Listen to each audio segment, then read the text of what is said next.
يعني هل السيشن النهارده كانت مفيدة؟ هل لا محتاجين نطور فيها حاجة، نظبط فيها حاجة؟ احكوا لي كده، ادوني فيدباك عن السيشن بتاعتنا النهارده. الصراحة كانت سيشن لذيذة، يعني الواحد كان محتاج يعرف الناس بتماركت لنفسها ازاي، خصوصا في المجال بتاعنا يعني.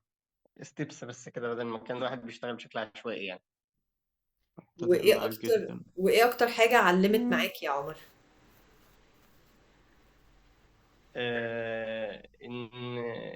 ان زي ما قلت لحضرتك، انا كان اهتمامي أو الاول ان انا ابقى شاطر في الاول عشان ابدا اماركت لنفسي. بعدين زي ما قلت حضرتك بقى وضحت لي ان انا لا، لو انت لازم تماركت وانت شاطر، يعني الاتنين مع بعض. ده حقيقي. دي اهم حاجه يعني، دلوقتي انا طلعت بيها من السيشن يعني. طيب حلو جدا، شكرا يا عمر. اتفضل يا علي. انا طبعا باكد برضو على كلام عمر، وبجد المحاضره كانت لذيذه جدا. ليه بقى لذيذة؟ احكي لي. يعني ليه؟ لان انا برضو فهمت حته ان انا يعني انا اسوق لنفسي بمعنى اصح. انا كنت بستخدمها غلط، ممكن عندي برضو شويه غلطات كده، فحضرتك وضحتها عنها اكتر. زي ايه غلطات؟ الطريقه نفسها، يعني مثلا في الحوار بتاع الاسانسير، ان انا معايا وقت محدد محتاج اعرف نفسي، حضرتك وضحتي لي لا يعني اخلي فيه حوار رايح جاي، بدل ما انا رحت اتكلمت مرة واحدة كده وخلاص. جميل. بس. ماشي، شكرا يا علي. شكرا اتفضلي يا جدا. فضل. فعلا زي ما حكوا الشباب، هي محاضرة حلوة، وكمان إنه بيخطرش على بالنا إنه نعرف هاي المعلومات. فعلا نبهتونا عليها. يعني كيف نكتشف حالنا، إيش نقاط القوة اللي فينا، السكيلز اللي عنا، كيف نقويها، مين الأودينس اللي نركز أكتر عليها. هذه كانت كلها معلومات مش خاطرة على بالنا، وهي فعلا بوينت كتير مهمة إلنا. بتشكرك كتير يا دكتورة. ومهم ان انت تبقي بتبدأي بيها، مش بتعملي بيرسونال براندنج وخلاص، لا يعني مهم انه يبقى بيرسونال براندنج على اساس حقيقي. طيب حلو إن جدا. شاء الله. طيب وقولوا لي يعني فيدباك عن اسلوبي انا في الشرح. هل كان معلومة بتوصل بشكل لطيف؟ لا محتاجين نظبط في حاجة؟ لا، أسلوب حلو كان وفريندلي، وأسلوبك يعني مميز كمان، إنه بنعمل سوا اكزامبلز وبنتشارك كلنا. لا، اسلوب حلو. بالظبط، يعني شفت مع حضرتك والله تعبني. و... شكرا. مم. و... وعج... وعجبتني فكرة اللي هو يعني إن أماركت لنفسي، أو يعني بنختلف إن أنا أطارد حد أو كده، يعني إن أنا أحاول معاه مرة واتنين وتلاتة، لأ غير إن أنا أطارده، يعني الحتة يكون دي عنا اصرار. مم. بالظبط. حلو لا، جدا. اسلوبك حلو ولذيذ فعلا. فدي اكتر حاجة علمت معاكي عادل؟ يعني أنا ايه كنت كمان؟ يعني الموضوع بتاع اللي هو المتردد ده، يعني كل خلاص، يعني انا كنت بتكسف، يعني بتكسف اعمل كده، ما احبش اعمل كده خلاص، يعني لو حاجه حصلت اسيبها كده. فاحنا يعني بس خلينا نقول فكره ان يعني. احنا اتفقنا انه في فرق ما بين اسلوب المطاردة وما بين اسلوب الماركتينج، بالظبط وان انا افيدك بدل ما يعني ابقى بس بركز على نفسي، لا انا بركز فعلا على احتياجات عميلي. حلو جدا. كمان اهم جملة حبيتها اني انا اكون مقتنعة بحالي عشان اقدر اقنع اللي حواليا. ده حقيقي. أمنية كنت هتقولي حاجة؟ شكرا يا عادل. شكرا لا لحضرتك والله. تمام يا دكتور، تسلم، يعني محاضرة مفيدة على الحياة الشخصية أكتر كمان. قولي لي يا أمنية، ايه اكتر حاجة علمت معاكي؟ إن أنا فعلا أقتنع بنفسي، أو أكون شايفة أعرف مع نفسي وأشوف إيه المميزات اللي عندي، أو إيه الحاجة اللي أعرف أقنع بيها الناس بيا يعني. حلو جدا. يعني اتمنى كده تبدأي تاخدي خطوة في الموضوع ده ونشوف هنطلع بايه. اتفضلي يا أكيد ياسمين. إن شاء الله. شكرا يا أمنية. اتفضلي يا ياسمين. ازي حضرتك يا أختي، عاملة ايه؟ الحمد لله، انا مبسوطة اني سمعت صوتك اخيرا. حضرتك سامعاني؟ سامعاكي، اتفضلي. معلش أنا كان جنبي دوشة فما عرفتش أفتح المايك. ولا يهم. بس سمعتي السيشن كلها كاملة المحاضرة صح؟ النهاردة كانت لذيذة. من أولها لآخرها معاكي، متقلقيش. حلو قوي. واستفدت والله، كله كلام جميل، يعني كلام لذيذ وخفيف يعني. الحمد لله وصل يعني، فبقى لذيذ. قولي لي ايه اكتر حاجة علمت معاكي، ايه اكتر حاجة شايفة ان هي هتفيدك فعلا سواء بقى في شغلك او في حياتك عموما. هو انا زي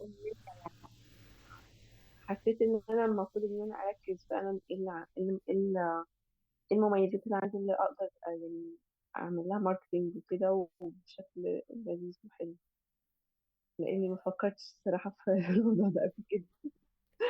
يعني اتمنى تفكروا فيه واشوف بقى لينكد ان بتاعكم كلكم قريب. شكرا جدا يا ياسمين. نقطة طيب تاني نقطة اتفضل. تاني إن شكرا الماركتينج لحضرتك. الماركتينج ده لنفسي ده مفهوش نوع من أنواع التكبر، يعني أو إن أنا بتكبر عليه قد ما أنا بعمل الشغل لنفسي بس. بالظبط، وبقى فرض علينا كلنا والله يا عادل، يعني ما الموضوع ما فيهوش كسوف دلوقتي. وبقى فرض من كتر المنافسه اللي حوالينا، فبقى مفروض علينا كلنا نعمل لنفسنا بيرسونال براندنج. اوكي. هو فعلا والله يا دكتور، يعني اصلا يعني انا من ضمن الناس اللي اتاثرت. لا الصوت بيقطع شويه يا حضرتك عمر. معايا؟ اتفضل. بقول لحضرتك فعلا يعني موضوع الماركت ده يعني من اكتر الحاجات اللي اثرت معايا حتى في فتره الدراسه. يعني انا كنت الحمد لله كنت الاول على دفعتي في ال4 سنين، بس ما عرفتش اماركت لنفسي في الجامعه بحاجه زي كده. فمثلا ساعه ما كان في ريكومنديشن من الدكاتره للتعيين معيدين وما الى ذلك، ما انا ما جيتش اصلا في الصوره، لان انا ما كانش موضوع في دماغي ك كماركت. يعني انا كنت بذاكر لنفسي، باخد كورسز من بره لنفسي مش لحد تاني، فما كنتش عارف بقى ايه ماركت لنفسي في حاجه زي كده. حتى العلاقات اللي عملتها مع الدكاتره عملتها بعد ما اتخرجت، مش اثناء الدراسه. يعني كان الموضوع بالنسبه لي يعني انا كنت معروف بالنسبه لزمايلي، بس ما كنتش معروف بالنسبه للدكاتره. طيب هل شايف دلوقتي او السيشن بتاعت النهارده فرقت معاك في ان احنا ننظم بقى العملية دي ونبقى بنعملها لأهداف واضحة ومحددة، ولا لا حاسس انه الموضوع محتاج شوية مجهود اكتر؟ هو اكيد يعني انا مثلا كنت بشتغل 90% ان انا اطور من نفسي تكنيكال، و10% ان انا اماركت. ومش هزعل من ال 10% دي لو بقيت 2 3%، مش متضرر من حاجه، انا مركز في 90 اكتر. مم. فبعد ما انا يعني الواحد برضه لما بيبدا يكبر بيبدا يفهم ان لا يعني اصلا الناس اللي بتبقى 90% ماركتنج و10%. بس انا بالنسبه لي اللي كانوا 90% ماركتنج اللي كانوا بيجروا جنب الدكتور ويشيلوا الشنطه والحاجات دي، فانا ما كنتش بعمل الكلام ده الصراحه. وده احنا ما قلناهوش خالص في السيشن بتاعتنا النهارده. بالظبط. بالظبط لا لا لا، ده بره اللي احنا بنتكلم فيه خالص. بالظبط فعشان كده انا اصلا كنت بعيد عن الموضوع ده. يعني اللي هو انا لما رتبت على الدفعه انا رتبت بمجهودي مش حلو جدا. بس يعني. طب اديني فيدباك بقى عن السيشن بتاعتنا النهارده وعن اسلوبي في المحاضرة يا عمر.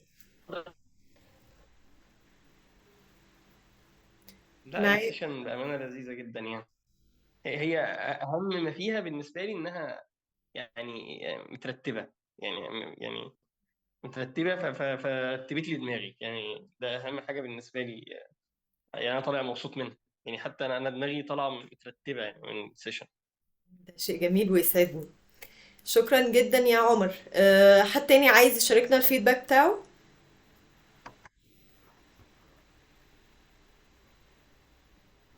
ماشي، شكرا جدا ليكم يا شباب، واتمنى ان شاء الله كده اشوفكم كلكم براندز قد الدنيا. لو حد احتاج اي مساعدة في اي وقت انا موجودة. شكرا جدا ليكم. شكرا يا دكتور. شكرا كتير يا دكتورة، شكرا يا تشرفنا دكتور. فيكي. باي باي. شكرا ليك يا دكتور.